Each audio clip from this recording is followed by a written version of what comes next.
I spoke back to the Mafia boss in the middle of the street, and the city went silent like it was holding its breath. That's when I knew I had crossed a line I couldn't uncross. I wasn't brave. I wasn't reckless. I was just tired in a way sleep never fixes. Tired of being invisible in rooms full of people. Tired of lowering my eyes when men with power walked past like the world belonged to them. Tired of swallowing words that burned my throat just to keep the peace.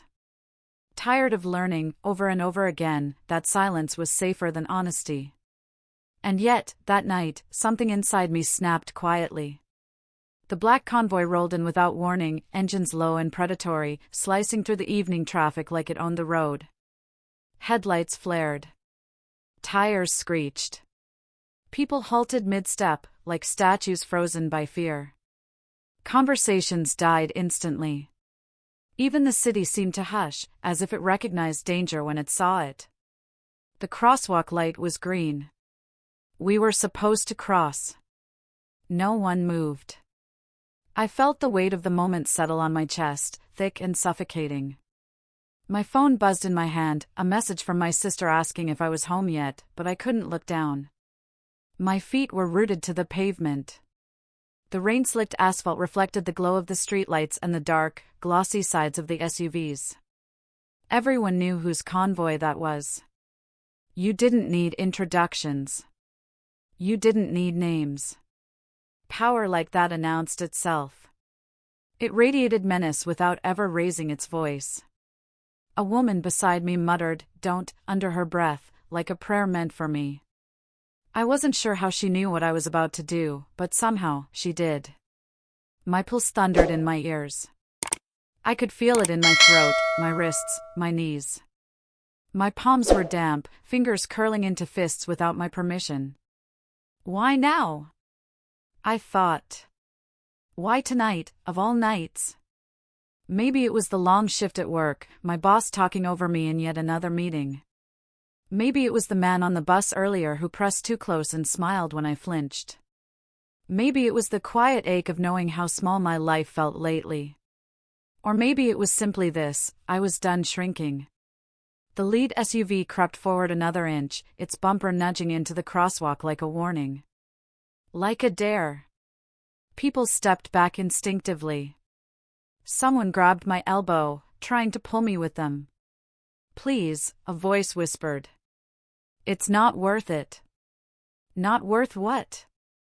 My mind shot back. My dignity? My right to exist? Before fear could talk me out of it, I lifted my chin. I looked straight at the tinted window. And I spoke. Some of us are still trying to get home.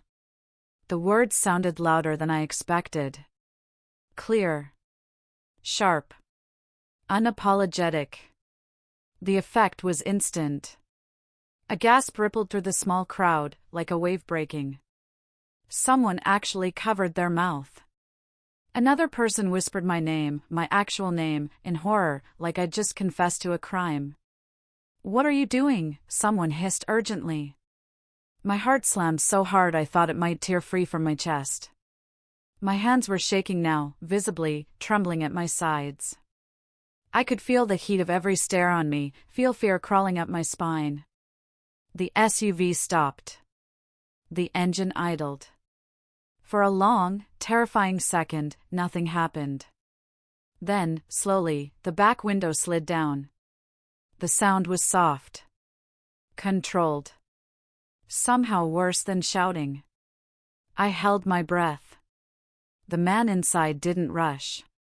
He didn't lean out. He didn't speak. He simply turned his head slightly, enough for me to see him through the dim interior light. The Mafia boss. I had seen his face before, on whispered news clips, blurry photos passed around like warnings. But seeing him in person was different. The calm was what unsettled me most. No rage. No surprise. Just a cool, measuring gaze that felt like it stripped me layer by layer. His eyes found mine. Locked. I forgot how to breathe. In that moment, the entire world narrowed to the space between us. The street. The people. The noise, all of it faded. It was just him and me, suspended in something fragile and dangerous. Why did I do that? My mind screamed. Why couldn't you just stay quiet? My throat went dry. I could feel sweat trickle down my back despite the chill in the air. My knees threatened to buckle, but I refused to step back. If I moved now, I knew I'd hate myself forever. The boss's gaze didn't waver. I wondered what he saw when he looked at me. A nuisance? A challenge? A girl who didn't know her place? My chest tightened with a strange mix of fear and defiance. If this was it, if this was the moment everything went wrong, I wanted him to know I hadn't begged. Seconds stretched painfully long. Someone behind me whispered, "Oh God." Another voice murmured, "She's dead." I wanted to laugh at how dramatic it sounded, but my lungs wouldn't cooperate. Then, without expression, without a word, the Mafia boss lifted his hand slightly. The window rolled back up. Just like that. The barrier between us returned, dark glass, sealed and final. The engine revved. The convoy began to move. The SUVs glided forward, slow and deliberate, clearing the crosswalk as if the entire moment had never happened. Tires passed inches from my feet. Wind brushed my coat. The scent of exhaust lingered in the air. People stared in disbelief as the last car disappeared down the street. Silence hung heavy. Then breath rushed back into my lungs all at once. My legs went weak, and I had to steady myself. Someone grabbed my arm again, firmer this time. "Are you insane?" a man snapped, equal parts angry and shaken. "Do you know who that was?" "Yes," I whispered. A woman shook her head at me. "You don't talk to people like that. You don't survive it." My hands were still shaking. I curled them into my sleeves, trying to hide it, trying to regain control over my own body. The light was still green. People began to cross, cautiously at first, casting nervous glances down the street as if expecting the convoy to return. Murmurs filled the air, speculation, disbelief, fear. "She's lucky." "No, she's cursed." "He'll remember her face." That last one lodged itself deep in my chest. I walked the rest of the way home on autopilot, my mind replaying the moment over and over. His eyes. The way he looked at me, not angry, not amused. Interested. That scared me more than fury ever could. By the time I reached my apartment building, my adrenaline had drained, leaving me hollow. I fumbled with my keys, dropped them, swore softly under my breath. "Get it together," I told myself. "It's over." He let it go. But even as I thought it, a chill slid down my spine. Men like that didn't let things go. Inside my apartment, the familiar quiet wrapped around me, but it didn't comfort me the way it usually did. I kicked off my shoes, leaned my forehead against the door, and finally let my hands shake freely. What if that was the stupidest thing I've ever done? I wondered. What if speaking up just painted a target on my back? I paced the room, heart still racing, replaying every second. The way the window rolled down. The way time seemed to pause. The way he looked at me like he was committing my face to memory. I sank onto the couch and buried my face in my hands. I thought that was the end of it. I really did. But deep down, beneath the rationalizations and the forced calm, something else stirred, an unease I couldn't name, a sense that I had stepped into a story far bigger than me. And once you do that, there's no such thing as going back. I had no idea it was only the beginning. Back then, my life fit neatly into a pattern so tight it almost felt rehearsed. Wake up before my alarm because anxiety never let me sleep in. Rush through a shower that was always either too hot or too cold. Squeeze into public transport with strangers whose faces blurred into one another. Long days at work where I spoke just enough not to be labeled difficult, but never enough to be heard. Then evenings, quiet, stretched thin, heavy. My apartment was small, the kind where every sound echoed. A place that smelled faintly of old books and instant coffee. I told myself I liked it that way. Minimal. Manageable.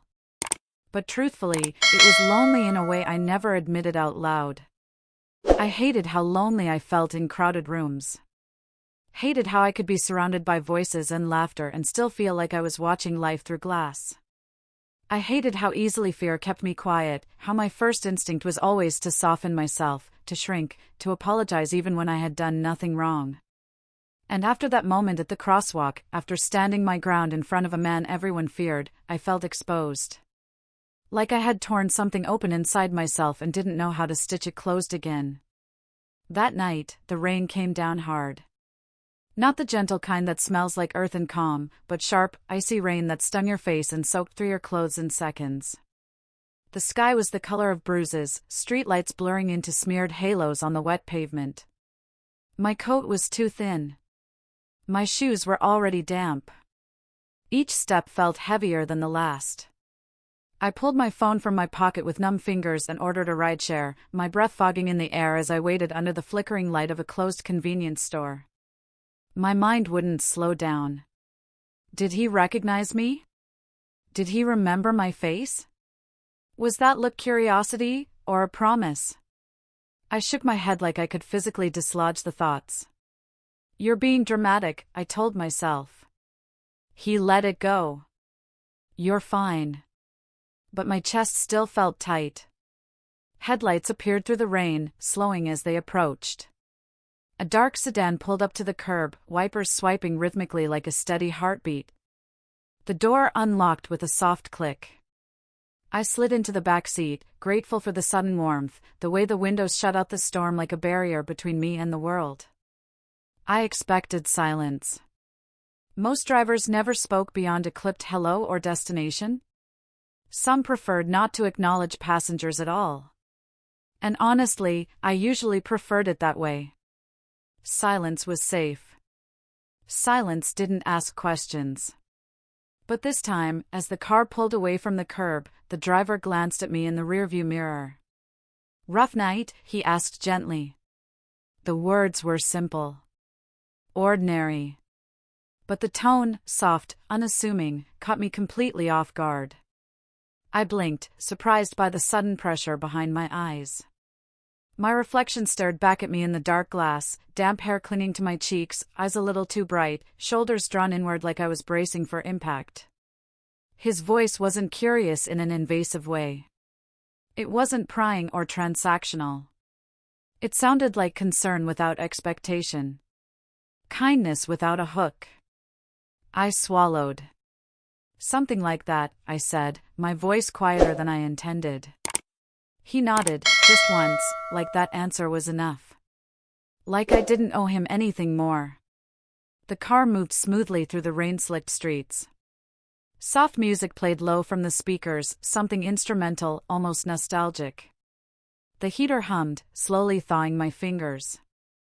I stared out the window, watching raindrops race each other down the glass, my thoughts still tangled and loud.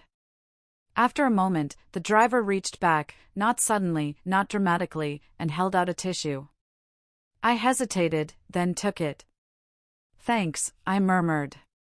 He didn't comment on the way my hands were shaking. Didn't mention the way I dabbed quickly at my eyes, embarrassed by how close I was to breaking down.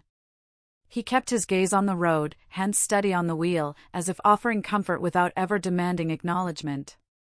That, more than anything, unraveled me. Why did this feel so rare? I wondered. Why did being treated gently feel like a shock to my system? I pressed the tissue to my lips, breathed slowly, tried to collect myself. The city passed by in muted colors, neon signs bleeding softly into the rain.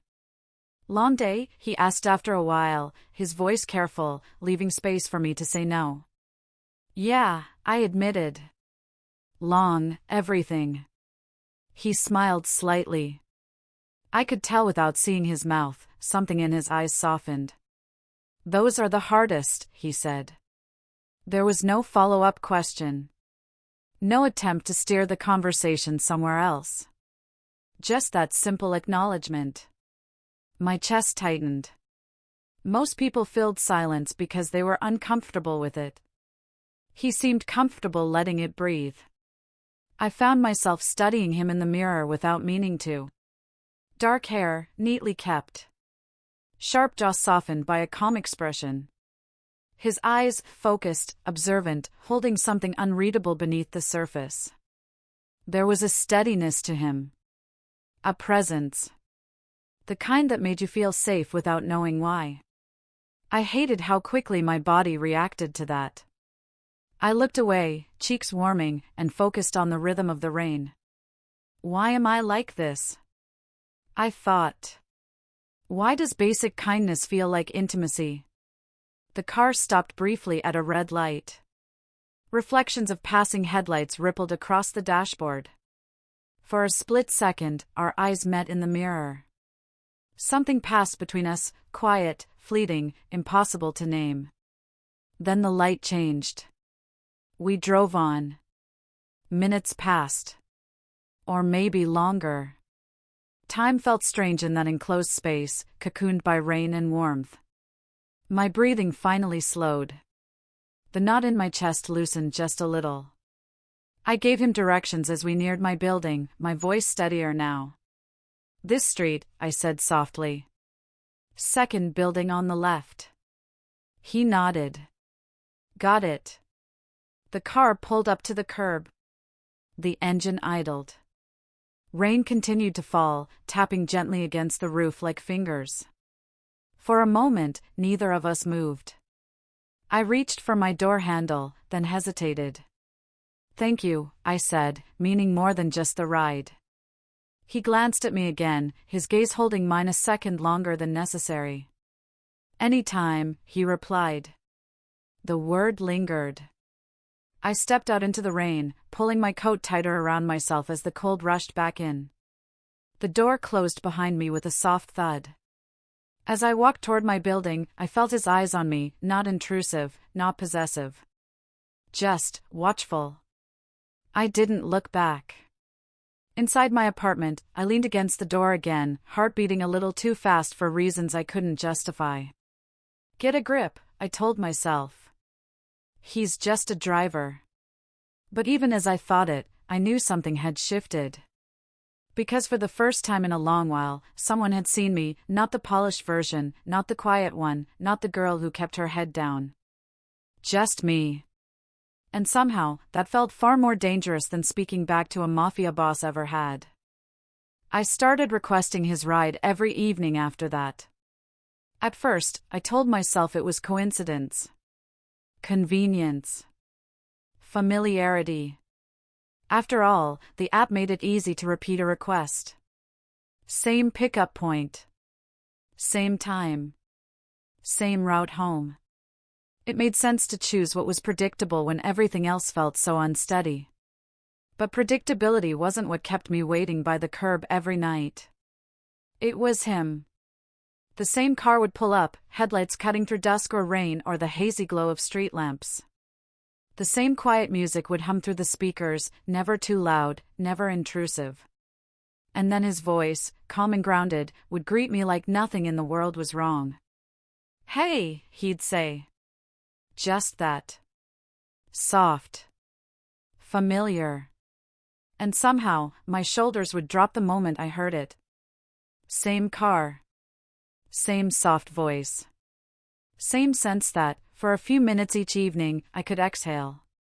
He remembered small things. Things I didn't realize anyone noticed.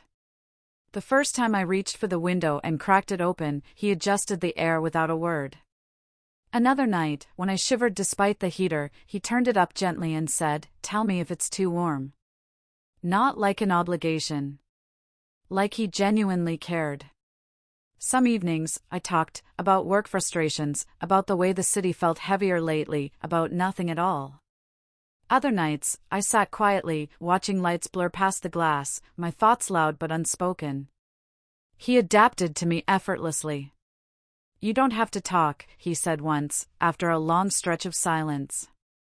His eyes met mine briefly in the mirror. But I'm here if you want to. That sentence hit me harder than anything dramatic ever could. Why did that undo me? I stared at my reflection in the window, throat tightening. Because no one ever said that. People were either hungry for your words or uninterested in them. No one ever offered presents without demand. Why did someone simply being gentle feel so dangerous? I hated how my chest ached after that ride.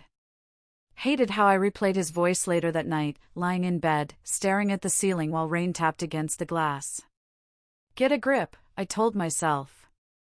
You're projecting. He's just doing his job.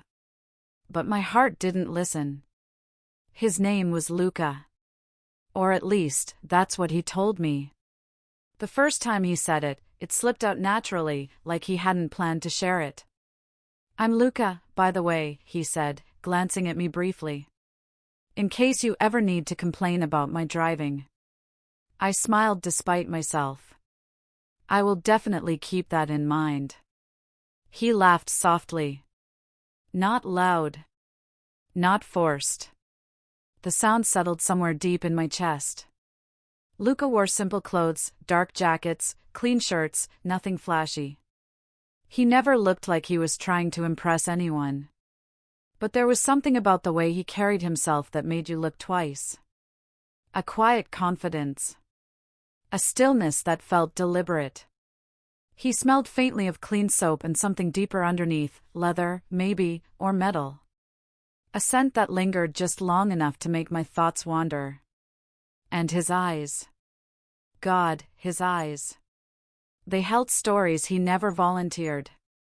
I could see it in the way they darkened sometimes, the way his jaw tightened when certain streets came into view. Like he was carrying memories he kept locked away, choosing silence not because he had nothing to say, but because he had too much.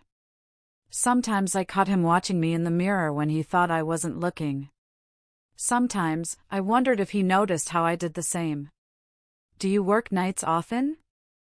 I asked once, trying to sound casual. Most nights, he replied. It's quieter. I like quiet, I admitted. He nodded. Me too. There was something loaded in the way he said it, something that made me curious and cautious at the same time. Night after night, the rides became a ritual. I'd step into his car carrying the weight of my day, and by the time we reached my building, that weight felt lighter. Like it had somewhere to rest for a while. I started timing my evenings around it. Leaving work a little later. Lingering at the curb a little longer. Feeling a small, shameful thrill when his name popped up on my screen. Why him? I asked myself more than once. Why was I letting this matter? Because I was lonely, the honest part of me whispered. Because he sees you, another voice answered. One evening, traffic stalled us on a narrow street lined with closed shops. Neon signs flickered weakly in the drizzle. The city felt hushed, suspended. He sighed softly, tapping the steering wheel. Looks like we're stuck for a bit. That's okay, I said quickly. Too quickly. I'm not in a rush. He glanced at me, something unreadable passing through his expression. Long day? He asked. I nodded. I spoke up today. At work. It didn't go great. His brow furrowed slightly. But you did it. I shrugged. I'm not sure it was worth it. He was quiet for a moment. Then, sometimes speaking up costs you. Sometimes it saves you. You don't always know which until later. My heart skipped. You talk like you've learned that the hard way, I said. His fingers tightened briefly around the wheel. Maybe, he replied. The silence that followed was thick, charged. I could feel something hovering between us, unsaid but present. My skin felt too warm. My pulse too loud. I should change the subject, I thought. I didn't. Can I ask you something? I said instead. He nodded. Sure. Why do you do this? I gestured vaguely. The night shifts. The quiet routes. He exhaled slowly. Because driving at night gives me control. Over direction. Over speed. Over when to stop. That answer sent a shiver through me. Not fear, something else. Something electric. I didn't mean it like that, I said softly, suddenly aware of how close my voice sounded. I know, he replied. But that's still the answer. The light changed. Traffic moved. The moment slipped away, but it didn't disappear. It stayed with me, humming beneath the surface.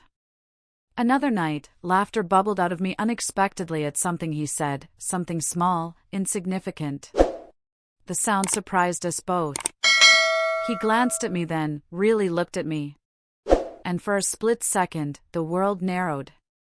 His gaze lingered, intense and focused, like he was memorizing the way my face changed when I smiled. My breath caught. I looked away, suddenly shy, suddenly aware of how close we were in that small space. Don't look at me like that, I said quietly, half joking, half serious. Like what? He asked. Like I matter. The car seemed to slow, though I knew it hadn't. His knuckles went white against the steering wheel. You do, he said. Simple. Certain. Something inside me cracked open. I hated how much I wanted him in that moment. Hated how easily my defenses crumbled. Hated how my mind screamed caution while my heart leaned forward. This is dangerous, I told myself. You don't know him.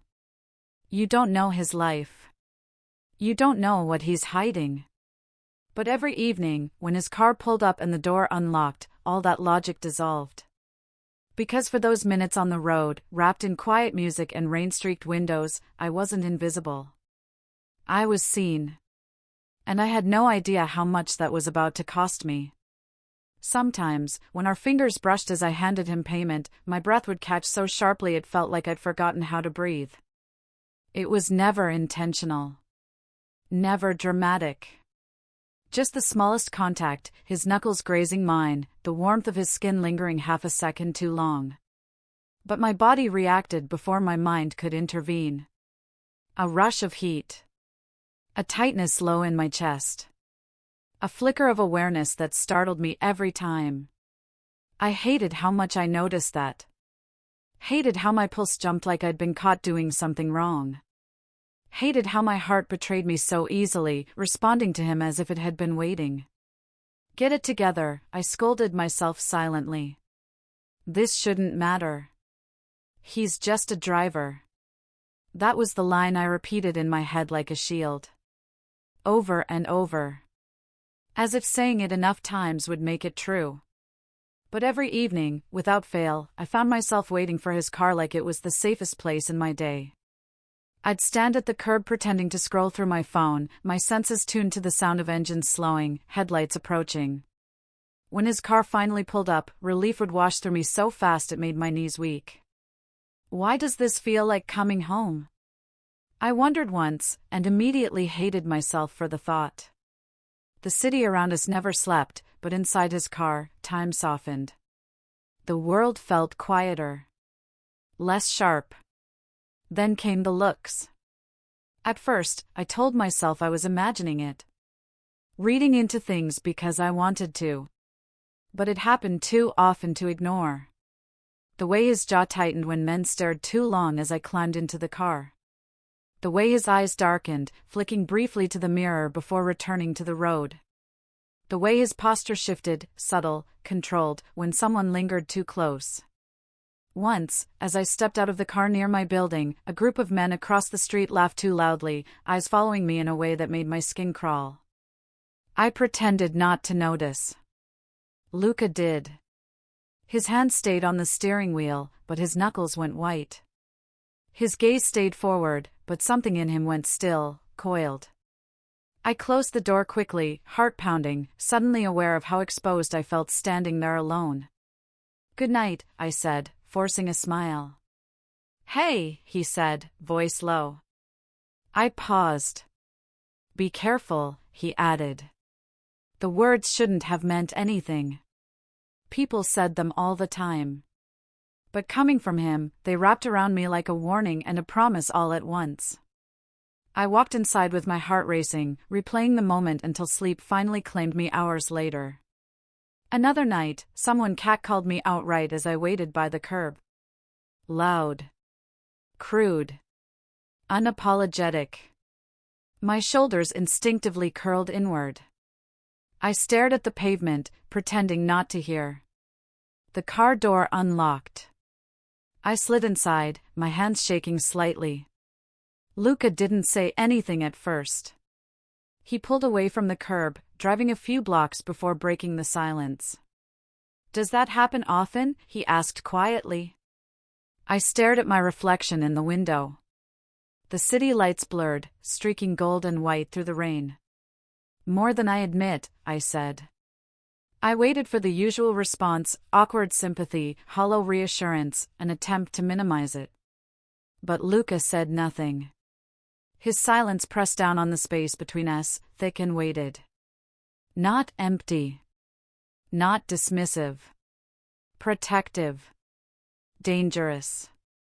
I felt it in the way the car seemed to hum with restrained energy, in the way his grip tightened on the wheel. Something about that silence told me he was imagining it. Imagining what he'd do if someone crossed a line. And the thought sent a shiver through me, not fear, but a strange, guilty comfort. I shouldn't have leaned into it. I shouldn't have let myself feel safer because of him. Shouldn't have let the warmth build, brick by brick, inside my chest. But loneliness makes you reckless. And kindness makes you hope. Hope is the most dangerous thing of all. I started noticing more things after that. The way Luca positioned the car so I stepped out closest to the sidewalk, never the street. The way he waited until I was inside my building before driving off, even when traffic was heavy. The way his eyes scanned the surroundings automatically, like second nature. "Do you always watch like that?" I asked once, trying to keep my tone light. "Habit," he replied. "From what?" He hesitated. "Just a beat. Long enough for me to notice." "From life," he said finally. That answer should have ended the conversation. Instead, it made me want to know everything. There were moments when the tension between us grew so thick it felt like the air itself was charged. Moments when a look lasted a second too long. When silence felt louder than words. One evening, the car filled with the faint scent of rain and his cologne, clean, grounded, unmistakably him. My coat was damp, and I shivered as I buckled my seatbelt. "Cold?" he asked. "A little," I admitted. He adjusted the heat, then, after a pause, offered me his jacket. "I'll be fine," he said quickly, as if afraid I'd refuse. I hesitated. Every instinct screamed that this was crossing a line. I took it anyway. The jacket was warm, heavy with his scent. It wrapped around me like a confession. "Thank you," I whispered. Our eyes met in the mirror. Something unspoken passed between us. The ride that night felt different. Charged. Intimate in a way that made my skin buzz. I found myself watching his hands on the wheel, strong, steady, capable. Imagining them doing things I shouldn't be imagining. "Stop," I scolded myself. "Stop this right now." But my thoughts didn't listen. Why him? I wondered again. Why does he feel like this? Because he's safe, a voice inside me answered. Because he's not. Both thoughts existed at once, tangled and inseparable. There were nights when jealousy surprised me. A woman laughing too brightly in the back seat before me. Luca's polite smile lingering a moment too long. The irrational twist in my chest that followed. What is wrong with me? I thought. You don't own him. And yet, when he dropped her off and turned to me with that familiar calm, relief washed over me like something shameful and sweet. Another night, he asked softly, "You okay?" I hadn't realized my foot was bouncing, my hands clenched in my lap. "Yeah," I lied. "You don't have to pretend with me," he said. That sentence did something to me. I laughed then, not because anything was funny, but because the tension needed somewhere to go. "Why do you say things like that?" I asked. "Like what?" "Like you already know me." He didn't answer right away. "Because I pay attention," he said finally. My heart slammed against my ribs. Every time he said my name, something in me broke open just a little wider. The way he said it, low, deliberate, made it feel personal, important. I started dressing differently without meaning to. Checking my reflection before leaving work. Adjusting my hair in the car window. Why am I doing this? I asked myself. What am I hoping for? Something I shouldn't want, came the quiet answer. There were moments, small, fleeting, where our knees brushed in the back seat when he reached for something, or when he leaned back to grab a bottle of water. Each time, electricity sparked through me, sharp and undeniable. I told myself it was harmless. I told myself it meant nothing. But my body told a different story. One night, as he pulled up to my building, I didn't reach for the door right away. "Luca?" I said. "Yeah? Why are you so good to me?" The question hung between us, fragile and dangerous. He exhaled slowly, eyes fixed on the road ahead. "Because you deserve it," he said. I swallowed hard. "You don't even know me," I whispered. He finally turned to look at me. "I know enough." That was when fear crept in, real fear, sharp and sobering. Because if this continued, something would break. Boundaries. Hearts. Illusions. I should have pulled away then. Should have requested a different driver. Changed my routine. Created distance before my feelings grew teeth. But every evening, when I saw his car waiting, I chose warmth over caution. Chose presence over safety. Chose hope. And I didn't yet understand how much that choice was about to cost me. One night, I laughed at something he said, really laughed. Not the polite, short-lived chuckle that I usually reserved for strangers or people I barely knew. This was a laugh that burst out of my chest, messy and unexpected, and it carried over the soft hum of the car engine and the low instrumental music filling the space between us. It startled me at first, the way my own sound seemed too loud in the quiet of the night, but then I noticed him. He glanced at me in the rearview mirror, and for a heartbeat, the city around us fell away. His dark eyes didn't just look at me, they took me in, absorbing every line of my face, every flicker of expression. It was the kind of glance that made you feel simultaneously naked and recognized. Like he was reading pages of a book no one else had ever opened. My heart skipped. My fingers curled in my lap. I knew, even as I felt the heat rising to my cheeks, that he saw everything I tried to hide, the insecurity, the hesitation, the way I carried myself like a shield, pretending to be smaller than I was. "Don't look at me like that," I whispered, my voice low, almost lost under the rhythm of the windshield wipers. He didn't answer immediately. He kept his gaze locked on the road for a moment, then shifted, ever so slightly, so his eyes met mine in the mirror. "Like what?" "Like I matter," I admitted, the words tasting strange and heavy on my tongue. They weren't a joke. They weren't an attempt at flirtation.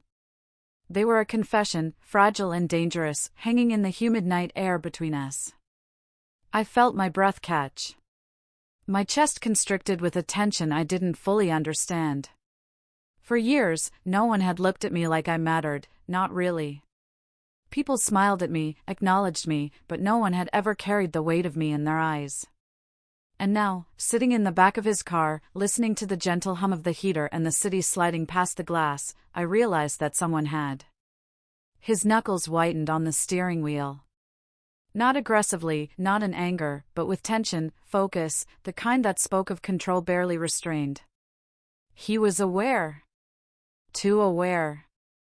And in that awareness, there was intent. "You do," he said, low and certain, like the declaration carried the weight of a truth too big for casual conversation. It wasn't just an answer. It wasn't empty reassurance. It was a statement. Solid. Grounded. Unavoidable. The words hit me with a force I wasn't prepared for. My stomach dropped and fluttered at the same time. My hands clenched into fists on my knees, fighting against the tremor that wanted to ripple through my whole body. My chest felt both too tight and hollow, as if my heart was trying to leap out and run toward him while my mind screamed at me to pull back, to run, to hide. That was the moment everything shifted. Because wanting him wasn't just a thought anymore. It wasn't something I could quietly tuck away in the back of my mind and ignore while I went about my routine. It was a pull, undeniable and magnetic, tugging at the very center of me. Each beat of my heart felt synchronized to the hum of the tires on wet asphalt, each inhale tied to the scent of him, the faint leather, soap, something indefinably masculine that clung to him like armor. It was a mistake forming slowly and sweetly in my chest. One I couldn't stop even if I wanted to. I tried to focus on the road ahead, on the blur of neon signs reflecting in puddles, on the way the rain-slicked streets glistened under the harsh glow of streetlights. But every glance in the mirror drew me back to him. Every small gesture, the way his hand rested near the gearshift, the way his shoulder tensed as he navigated a turn, the way he hummed softly under his breath, was a thread weaving me tighter into this web I hadn't even realized I was stepping into. "Are you okay?" he asked finally, voice softer now, almost tentative, as if he had felt the change in the atmosphere too. I swallowed hard, and the words caught in my throat. "Yeah," I said, forcing a smile I knew he would see through. He didn't comment, didn't press. But the way his eyes lingered in the mirror, tracking every micro-expression, every flicker of emotion, was enough to make me feel exposed. My defenses, carefully constructed over years of navigating the world quietly, crumbled piece by piece, brick by brick, under the weight of his gaze. I hated it. I hated how much I hated the vulnerability. I hated how my thoughts raced ahead, imagining what it would feel like to reach for him, to brush against him not by accident but intentionally, to see if he would meet the pull I felt with one of his own. Yet, I couldn't stop imagining. I thought of the way his voice had settled into my evenings, how its steady warmth had replaced the cold loneliness of my apartment. I thought of the subtle acts of care that had become rituals, the tissue handed without comment, the jacket offered without expectation, the gentle acknowledgement of my silences.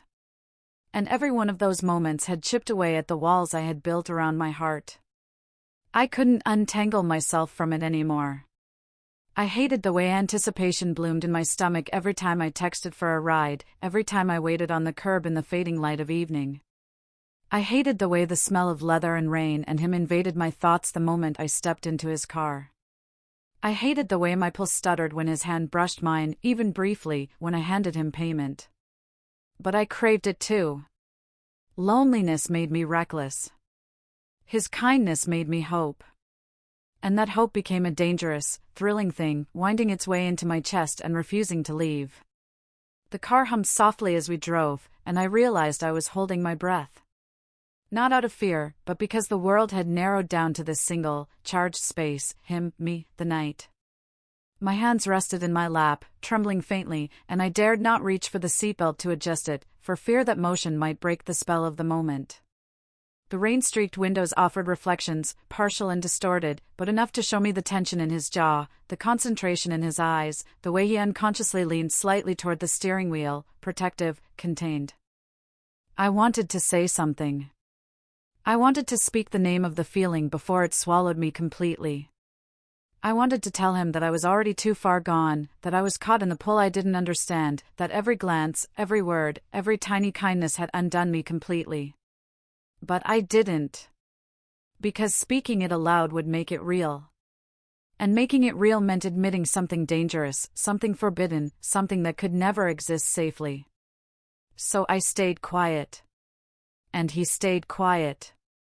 The silence between us was not empty. It thrummed with unspoken understanding, with the weight of what could not be named, with the electricity of recognition. Every turn of the wheel, every faint hum of the tires over wet asphalt, every blink of the city lights reflected in his eyes was a reminder, this connection, whatever it was moving fast and slow at the same time. It was an unstoppable force I couldn't resist, a gravity pulling me toward something thrilling and terrifying. I hated it. I hated the way my heart raced. Hated how my mind churned. Hated the way desire made me fragile and exposed. But I couldn't stop it. By the time the car rolled to my building, I realized I wasn't the same person who had climbed in a few minutes earlier. Something had shifted irrevocably. My defenses, my careful walls, my hesitation, they had all eroded, leaving me raw and vulnerable and achingly aware of every inch of him, every word, every glance, every moment we shared in this private world between streets and rain. He turned to me, briefly, as if sensing the change in me. Our eyes met in the mirror, and I saw something there, a reflection of the tension, the pull, the danger that danced between us. A silent acknowledgement that we were teetering on the edge of something neither of us could yet name. I should have turned away. I should have left the car without another thought, closed the door, and rebuilt the walls around my heart. But I didn't. Because wanting him wasn't a choice anymore. It wasn't a fleeting thought or a passing curiosity. It was a gravity, a force that had lodged itself in my chest, twisting and sweet, dangerous and unrelenting. And as the car idled outside my building, I realized with a shockingly delicious fear that nothing would ever be the same again. I had crossed the threshold, stepped into a world of quiet intimacy and unspoken longing, and there was no turning back. Every evening after that, every brush of fingers, every shared silence, every small, protective glance from Luca felt like a thread weaving me deeper into a story I couldn't control, a story that promised both danger and desire in equal measure. And for the first time in years, I didn't want to escape. I wanted to be caught. Completely. Wholeheartedly. Even if it was a mistake. Even if it would break me. Even if it would undo everything I thought I knew about safety, about loneliness, about desire. Because in that moment, under the low hum of the car and the soft, steady rain, under his unwavering gaze and unspoken promise, I understood something terrifyingly simple: wanting him was inevitable. And inevitable was never safe. The complication came crashing in a week later, like a storm I had ignored until it swallowed me whole. I recognized the street first, not because of its name or number, but because of the tension that lingered in the air, a vibration you could feel in your chest if you were paying attention. The low hum of idling engines, the smell of wet asphalt mingled with gasoline, the faint metallic tang that hinted at something darker. Black SUVs lined up like obedient shadows along the curb, their dark glass reflecting the streetlights in fractured streaks. Each one looked the same, sleek and ominous, waiting. Watching. My stomach dropped. I knew this place. Knew it too well. The same Mafia boss. The man I had spoken back to, the one whose gaze had burned into my memory weeks ago, who had made the city feel small and dangerous all at once. The sound of the tires crunching over gravel made me flinch. Luca slowed the car, and I felt the subtle shift in the atmosphere, a tightening around my chest as if the air itself had been replaced with ice. "Stay inside," he said, voice suddenly steel. I stared at him, my pulse spiking. The voice I had grown accustomed to, the one that had been my lifeline in quiet nights, had transformed into something I didn't recognize. Something sharp, unyielding, and commanding. "Why?" My voice trembled despite myself. He didn't answer immediately. His hands tightened around the wheel, veins pronounced, muscles taut under the fabric of his jacket. The calm, gentle Luca I had grown to trust was gone, replaced by a man who carried authority in every motion, every breath. He stepped out of the car, and I froze. My breath hitched, and I gripped the edge of the seat for something, anything, to ground me. The SUVs seemed to sense his presence. The men inside straightened like statues suddenly awakened. Heads snapped toward him, attention sharp and disciplined. Every motion they made carried weight, precision, and obedience. They nodded. To him. My blood turned to ice. For a moment, I couldn't breathe. My thoughts scattered like leaves in a storm. I wanted to scream. I wanted to bolt. I wanted to tell myself this was a nightmare, some cruel trick of my exhausted mind. But my body refused to obey. It was frozen in place, trapped in the back seat, watching the scene unfold. Why him? Why did it have to be Luca? The man who had become my quiet sanctuary, my reason to breathe, the pull in my chest I couldn't deny, why was he connected to this?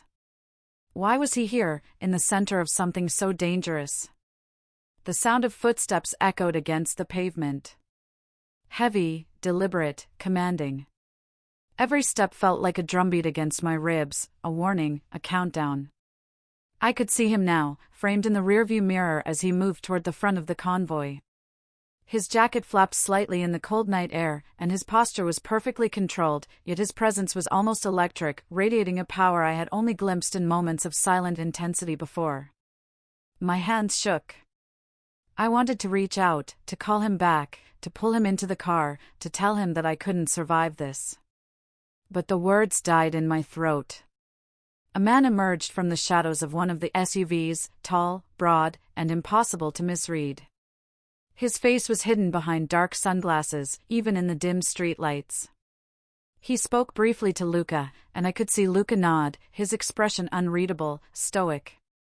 I tried to make sense of it all. Why was Luca here? How did I not see this before? Every shared ride, every late-night conversation, every small kindness, it had felt personal, intimate, safe. And yet, here he was, stepping into a world I didn't understand, a world of shadows and obedience and danger that pressed against the edges of my fragile heart. The man in sunglasses nodded toward Luca again, and my stomach lurched. Luca's jaw tightened, the only visible sign of the storm beneath his calm exterior. He turned slightly, as if aware of my gaze, and our eyes met in the mirror. Something passed between us, warning, apology, an unspoken promise. His eyes softened for the briefest instant before hardening again, the steel returning. I gripped the seatbelt until my knuckles ached. My pulse thundered in my ears, each beat a reminder of how small and fragile I felt. "Luca, please," I whispered, almost inaudible, but he didn't move. Didn't speak. Didn't look back. I wanted to reach for the door, to throw it open and pull him inside, but I couldn't. My body betrayed me, frozen by a fear I didn't have words for. The conversation between him and the men seemed impossibly short, precise. Each nod, each tilt of the head, carried a weight I could feel even from inside the car. The air was electric, charged with tension, every heartbeat magnified. I noticed the subtle gestures, his fingers tapping lightly against his leg, the slight shift of his weight, the way he leaned just a fraction closer to the man speaking. He was listening, calculating, commanding, but there was something else. Something I couldn't name. A flicker of care? Awareness? Both, tangled and sharp. I hated how my stomach fluttered at the thought. I hated the warmth that mixed with the terror. I hated myself for thinking about him while knowing the danger that hovered over us like a predator. The SUVs moved slightly, the men adjusting positions, creating an almost impenetrable line. Luca's figure remained perfectly composed in the center, a comma in the heart of chaos. I couldn't look away. My eyes traced every motion, memorizing each detail with a mixture of fascination and dread. The streetlights caught the sharp angles of his face, the dark intensity in his eyes, the way his presence seemed to command the night itself. He was not just a man. He was a force, and I was dangerously close to being pulled in completely. A sudden movement made me flinch. One of the men approached Luca from the side, speaking briefly, words I couldn't hear. Luca nodded again, his expression unreadable. Then, without warning, he turned sharply, his gaze sweeping the street, and I felt it, the silent, electric awareness that he had noticed me. I tried to shrink into the seat. Tried to make myself invisible. Tried to pretend that my heart hadn't skipped a dozen beats in the last few seconds. But Luca was aware. always aware. The air between us was thick with tension, each second stretching impossibly long. I wanted to speak, to call out to him, to say something, anything. But my throat had gone dry. My body was trapped in the car, unable to move, unable to act. I could hear the rain tapping softly against the windows, a delicate counterpoint to the storm inside my chest. Every droplet felt magnified, every sound sharper, more urgent. Luca turned slightly, his eyes catching mine again in the rearview mirror. There it was, the flicker of something I couldn't name. Concern? Command? Recognition of the danger I was in? It was impossible to tell. But the effect was undeniable. My chest tightened. My hands shook. My heart raced. "Please be careful," I whispered, barely moving my lips. He didn't respond. Not verbally. But there was a shift in his stance, a subtle adjustment, and I felt the unspoken message: he would protect me. Somehow. Somehow, against forces I didn't understand. The man in sunglasses moved closer to Luca, a silent exchange passing between them. Luca's expression remained perfect, calm, unreadable, yet I could sense the tension coiling under the surface. My imagination ran wild, imagining every possible danger, every possible threat, every possible consequence. I hated the fear that laced my excitement. Hated how my heart seemed to betray me, responding to danger with a thrill I couldn't understand. And yet, I couldn't stop watching. Couldn't stop noticing. Couldn't stop feeling. Luca's gaze returned to the road briefly, but the tension didn't leave his stance. Every muscle was alert, ready, protective. The air inside the car became heavier with every passing second, thick with anticipation and dread. I wanted to ask him to come back. Wanted to beg him to leave the street, to abandon whatever business he had, to return to the safety of the car. But the words stuck in my throat, swallowed by fear and awe. He moved with precision, a predator in control of his domain, commanding respect with the smallest gestures. The SUVs adjusted their positions as if choreographed, an orchestrated dance of power and obedience. And then, as suddenly as it had begun, it ended. The men straightened, nodded, and Luca moved back toward the car. The threat, the tension, the almost palpable danger lingered like smoke, but the immediate intensity ebbed slightly. I exhaled, though my breath came shakily. My chest was tight. My hands trembled. My pulse thundered. He slid back into the driver's seat, shutting the door softly behind him. His gaze met mine again in the mirror, brief but intense. He said nothing. His silence carried weight. Words were unnecessary. I understood. Somehow, we both understood. The engine hummed as he started the car, pulling away from the street. I kept my eyes on the black SUVs fading in the distance, trying to convince myself that I wasn't shaking, that I could still act like a normal person. But my body betrayed me. My fingers curled into the edge of the seat, my legs felt weak, and my chest burned with a mix of fear and something darker, something that made me ache in ways I couldn't name.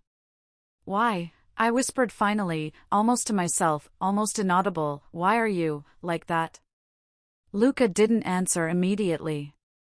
The silence stretched between us, filled with unspoken truths, tension, and the residue of danger we had just left behind. Finally, he spoke, low, deliberate, measured. "Because some things can't be ignored." I swallowed hard. His words weren't comforting. They weren't kind. But they carried a weight, a promise, a warning. I realized then that the world I had stepped into with him was not small, not quiet, not safe. It was dangerous, thrilling, impossible to resist. And I was already in too deep. I watched, frozen, as the Mafia boss approached, each step deliberate, each movement exuding a power I could feel in my bones. The way his shoes clicked against the wet pavement sent shivers up my spine. My heart pounded so violently I thought it might crack my ribcage. He stopped inches from Luca, their bodies tense, rigid. I couldn't hear the words exchanged, low murmurs that were more felt than understood, but I could see everything in their posture, in the subtle movements of hands, in the tension in shoulders. Luca didn't flinch. He didn't smile. He didn't even blink too long. Every inch of him radiated control, calm danger, the kind that made the world feel like it could shatter around him and he would still remain untouched. Then the boss's gaze flicked to the car. To me. Recognition. It wasn't casual. It wasn't fleeting. It was sharp, almost predatory. I felt my chest tighten as the intensity of his stare penetrated through the tinted glass, through my defenses, straight to the rawness of my chest. I felt exposed. Naked. Vulnerable. A wave of heat and terror flooded me all at once. My hands gripped the edges of the seat as if holding on could somehow keep me anchored in the real world. But I was suspended in a nightmare I couldn't escape. Luca's hands tensed at his sides, fingers curling just slightly, invisible flexes that spoke volumes. His jaw clenched. His posture rigid. Controlled. Dangerous. I had never seen him like this before. Not in all the evenings we had spent together, all the quiet rides, all the shared silences, all the small glances and soft smiles that had slowly undone me. And then, just like that, the tension broke. The boss nodded slightly toward Luca. A wordless order. A command I could feel in the air, thick as the rain dripping off the streetlight above. And Luca vanished. I watched him step away from the confrontation, slipping into the shadows as if he were never there. The car remained parked, empty in a way that made the silence even more unbearable. That night, Luca didn't drive me home. He didn't call. He didn't text. Nothing.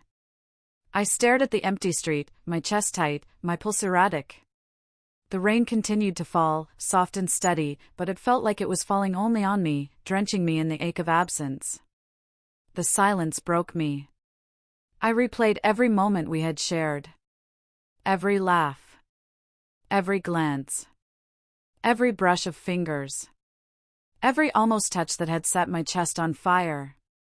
I relived the way his voice had wrapped around me, comforting, grounding, dangerous.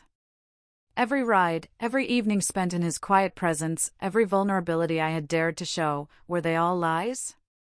Was I a fool for trusting him, for hoping, for letting myself be undone by someone whose world I had no part of? Why him? Why Luca, of all people? Why had I allowed my heart to attach itself to someone who existed in a realm so far beyond my reach, so dangerous it terrified me to think about? Days passed. Hours stretched into a painful, empty blur. Each evening without him felt like a small death, like the world itself had dimmed in his absence. I started counting the hours between imagined footsteps outside my door, between the echo of his voice in my memory, between the ache of longing that had become as much a part of me as my own heartbeat.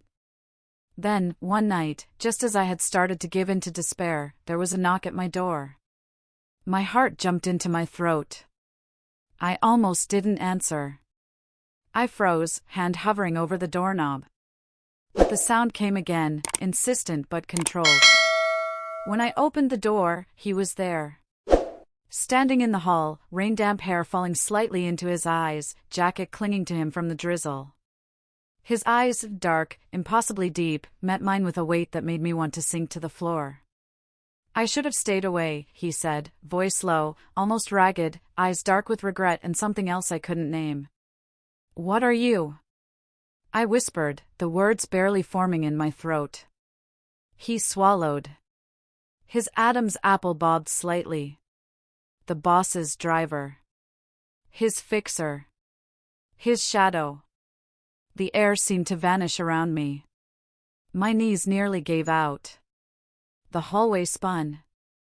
I gripped the doorframe for balance, trying to ground myself in the tangible world, but everything was slipping. You knew who I was, I said, voice trembling. From the beginning. Yes, he admitted, quiet, heavy. And that's why this can't. Can't what? I snapped, my own fear and confusion spilling over. Can't be real? His voice cracked slightly, the first fracture I had ever seen in his controlled exterior. Can't keep you safe. The words cut through me like a knife, slicing past my defenses and leaving raw, aching exposure behind. The twist hit me then, sharp and unrelenting. He wasn't sent to watch me. He hadn't been shadowing me for protection. He had been sent for another purpose entirely. To eliminate me. Because the Mafia boss never forgives public disrespect. The realization made me shiver, the kind of shiver that starts deep in your spine and spreads outward until it touches every nerve ending. My throat went dry. My mind scrambled, trying to process, to make sense of the impossible. The warmth I had felt in his presence, the intimacy, the quiet moments of care and attention, all of it had been against orders, a rebellion I had never understood until this second. I couldn't do it, Luca said, almost pleading, voice low and breaking under the weight of his confession. I tried to push you away. But you became everything. Everything. The word was heavy in the quiet hallway. Everything.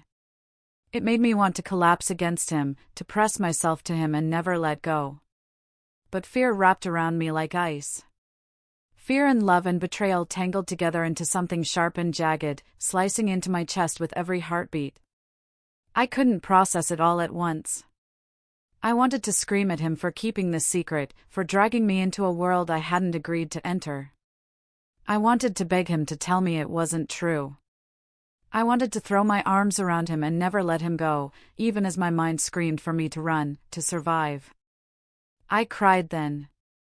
Ugly, shaking sobs that tore through me, releasing everything I had been holding inside, fear, love, hope, despair, longing. They spilled freely, uncontrolled, as though my body had been waiting for permission to express the impossible cocktail of emotions choking me every day. Leave, I whispered finally, voice ragged, trembling, breaking under the weight of what I had just learned. Before choosing me destroys you. He didn't hesitate. Didn't argue. Didn't touch me.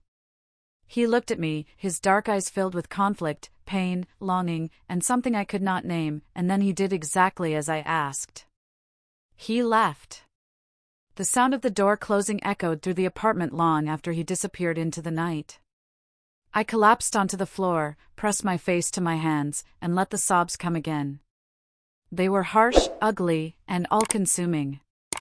My chest ached. My throat burned.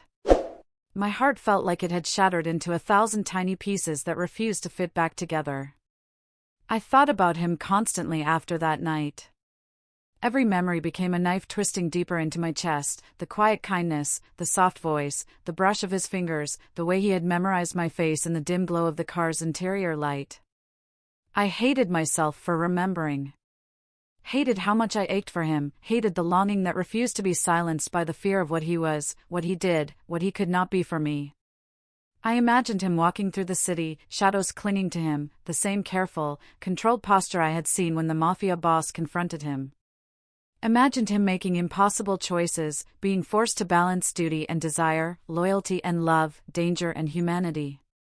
And I hated the helplessness that twisted in my chest every time I pictured him.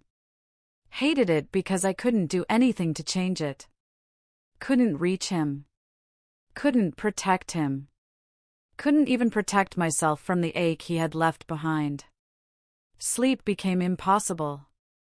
My dreams were filled with his voice, the low rumble of the car, the rain, the soft glow of streetlights reflecting in his eyes.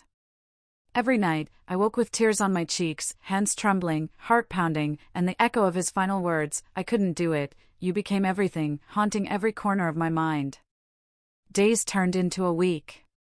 The apartment felt empty without him, though I knew it had never truly belonged to me.